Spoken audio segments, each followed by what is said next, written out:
This is going to be a lesson over 12.1, but hey, I was working my homework assignment on 11.8, and I thought I'd give you guys just a little bit of maybe can save some of the frustrations that I have.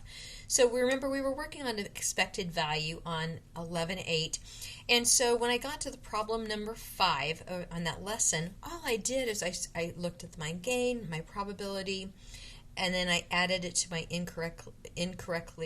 guessing incorrectly, so I multiplied these together and added them together, and really struggled finding why it was not accepting the answer until I actually read the problem. So in this case, you look for the sentence that talks right in the middle. It says, suppose that you eliminate 2 of the possible 5 answers. Well, that's going to change your probability. And so if I have 5 answers and if I know 2 of them are right, then my gain and my probability will change for correctly and incorrectly. And so to do this problem, go ahead and set up your expected value would be then still, again, that you're going to have 1 times. But my probability, if I eliminate 2 out of the 5, that means I really have 3 as my possibility. And if I get the correct answer, it's going to be 1/3. So my probability will change from 1/5 to 1/3. And so I would multiply 1 times 1/3. Plus then I would also then go ahead and do the same thing for my incorrectly. Well, if I know that my possibility is out of 3, 1 is the correct, 2 would be then my incorrect. So 2/3 is my probability for incorrect, but I'm still going to multiply it times the negative 1/4, which is going to be my gain or loss for missing that particular problem. And so in this case, I would just go ahead and simplify. Well, 2 goes into 4 2 times, so I'm really going to take 1/3, and then I'm going to go minus then 1, and then 2 times 3 would be 6. So I'm going to change the 1/3 into 6, so that's going to be the same as 2/6 minus 1/6, and my answer is going to be 1/6. I actually typed that in a couple of times until I read again that you need to have it in the decimal rounded. And so 1/6 is about 16666, so in other words, rounding it to the nearest 2 decimal places would be then 1.7. Now, because of that is a positive number, that means it's going to be there would be an advantage to guess. If it happened to be where you have a negative number, then that would be then a disadvantage or not advantageous to guess. So I hope this helps you with, maybe you won't have quite as much frustrations as I did trying to get number 5 to answer correctly. Hey, today we're going to go into 12.1, which is sampling, frequency distributions, and also graphs. And so what we want to do is kind of go over a few terms. So statistics in general is just a method of collecting, organizing, analyzing, and interpreting data. And from that, you can also draw conclusions based on that data. You have 2 main types of statistics. There's descriptive and inferential. Descriptive is going to be the collecting, organizing, summarizing, and presenting data, and where inferential, you're going to make some generalizations. You're going to infer, and so it's going to tell you a little bit where you can draw some conclusions about that. We need to know what populations are. Populations are going to be the set of all the people or all the objects, the properties used to describe and analyze the data collector. The sample is going to be what we pull from that group.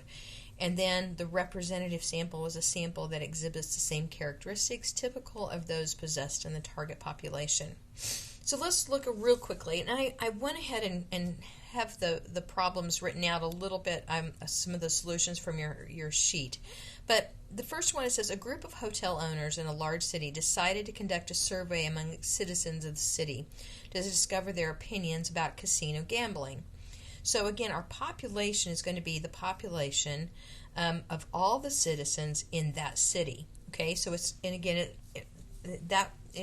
we need to keep that in mind once we decide the second question. It says, one of the hotel owners suggests that obtaining a sample by surveying all the people of the 6 largest nightclubs in the city on a Saturday night.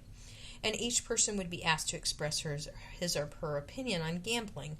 Does that seem like a good idea? And again, that would be actually a bad idea or a terrible idea, because you're not going to get a good sample of remember, our population are those citizens of the city. And if you're only going to go ahead and do of 6 nightclubs on a Saturday night, then that sample would be skewed.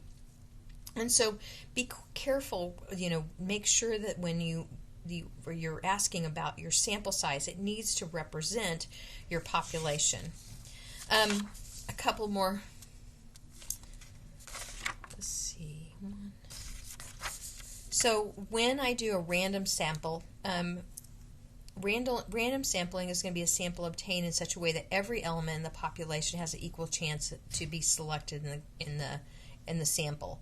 So when we have the same question: which of the following is way to sample to find out the citizens feel about casino gambling? A random survey who live in the oceanfront condominiums on the city. Keep in mind that would also skew the results because of the fact that many of the hotels lie on the ocean front, and these people might object to an increased traffic and noise, and so they're going to actually be not in favor of gambling, and it would not really be a good sample of your whole population. If you surveyed the first 200 people whose names appear on the city's phone directory, does not really give each citizen an equal chance.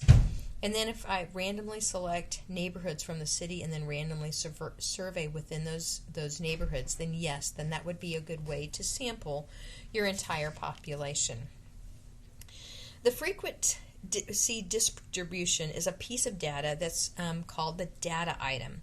And we're going to work on establishing the frequency distribution chart. I've had technical problems all day today, and so I feel like I've moved my papers about a dozen times, so I apologize for this. So anyway, we're going to construct a frequency distribution table, and in this case, what this means is that I'm going to take my sample. And so in this case, I'm going to have, it says, construct a frequency distribution for the data of the age of the maximum yearly growth of 35 boys. And so in this case, I'm going to say the ages would be what I'm looking at. And so what I would want to do is I want to go ahead and get my chart started, and I'd want to start from my smallest number to my largest. And so, in other words, I'm looking here, 10 is going to be my smallest, so I'm going to go from 10. I do have 11, 12, 13, 14, 15, 16, 17, 18, and 18 is going to be my highest number. Now, the frequency distribution table just tells you how many times that 10 is going to occur. Now, you can also work on a tally. Sometimes that just getting a tip when you're going through your data points, sometimes that's a good way to go ahead and figure out what your total population is. So in other words, I can start off with 12 if I wanted, or I could even just go ahead and start counting. Like starting with 10, I'm going to count all of the 10s. And I do, when I'm doing a large data set, go ahead and cross them off. So in this case, my tally would be 1, which means my sample size, my frequency, would also be 1 on the end. Then on the 11, if I'm tallying this up, I'm going to look for all of my 11s. I have 1 here and 1 here, so my tally would be 2, or a frequency of 2. And then I'm going to go 12, 1, 2, 3, 4, and then I would have a frequency of 4. I'm going to have you pause and just go ahead and do your sample set that you have from your notes, and then let's compare as we end. Okay, so once I finished tallying my marks, I noticed that when I finished out by doing my tallies this way, I ended up with a frequency that I had, and I noticed that when I got down, I had a 12 that I had missed. So that means that's why I had the tally, and I went ahead and just changed that to from a 4 to a 5, and I had also missed a 13. And again, so that's why, to me, I think eliminating your sample size by crossing them out as you go does help you with making sure that you have the right one. So what are some conclusions you can draw from this example? So in this case, if I'm looking for the maximum growth for 35 boys, then in this case that my sample, I'm growing the highest. My frequency would be then in this age right here, where I'm going to be at the 13, 14, and 15th age year, and because it shows that I have a lot more. How many boys were included in the study? Remember, your frequency distribution table started off with 35 boys, and so the frequency also should be 35 if you add these together. And at what age did 6 boys have the maximum growth? And so in this case, that if I look at my frequency distribution, I had 6 at age 13. I also had 6 at 15. And so those would be the answers on how you would solve those problems. Okay, the next problems that we had, it says construct a frequency distribution. Here's statistics test scores for the class of 40 students. And then we're constructing a frequency distribution. How many scored between 80 and 90 on their test? So in this case, because of the fact that, like on the last one we did individual ones, this time we're going to kind of group them together. And so I'm going to do scores that kind of correlate with this a little bit. So I know that I'm going to look for 80 to 89, but that would also mean that I'd go from 70 to 79. I'd also go to 60 to 69.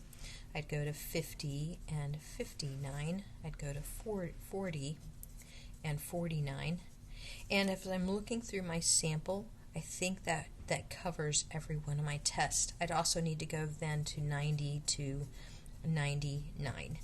And so I wouldn't want to go beyond that because there's no scores that are higher than that. There's also no scores that are lower than 40 to 49.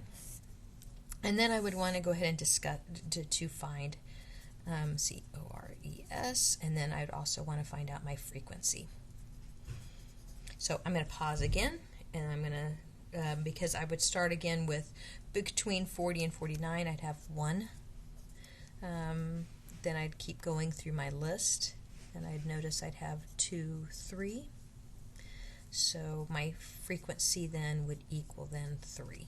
And I'm going to do that with each of my scores. Okay, so I've got my frequency distribution chart finished, and again, by checking off, I did find that I had a few that I had not marked off, and so when I can go back and quickly change those and double check those. So my frequency distribution would be then 3, 6, 6, 9, and 5. So now we can answer some of the questions. So how many students 80 and 89 on their test? You're going to see that you'll have 9 on that.